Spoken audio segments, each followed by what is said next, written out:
सोमवार के दिन लोगों की परीक्षा लेने के लिए शंकर जी एक गरीब कमजोर बूढ़े का रूप लेकर धरती पर उतरे। उनका शरीर झुका हुआ था, हाथों में एक सूखी लाठी थी और चेहरे पर एक दिव्य आशा थी। सबसे पहले शंकर जी एक बड़े सेठ के घर जाते हैं, जहां सेठ अपने इस साल के गेहूं के बोरे ट्रैक्टरों में रखवा रहा था। शंकर जी विनम्रता से बोले, बेटा मुझे बहुत भूख लगी है, मेरे घर में कुछ बनाने के लिए नहीं है, क्या मुझे थोड़ा सा अनाज मिल सकता है?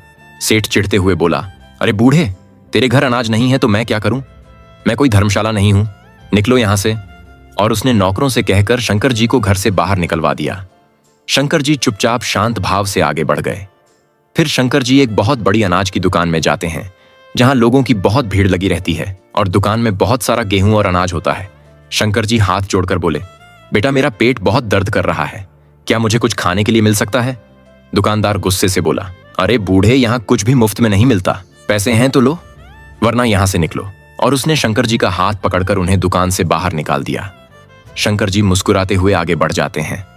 अंत में शंकर जी एक टूटी हुई झोपड़ी के पास जाते हैं, जहां एक दर्जी पूरे दिन सिर्फ कपड़े सिलता रहता था।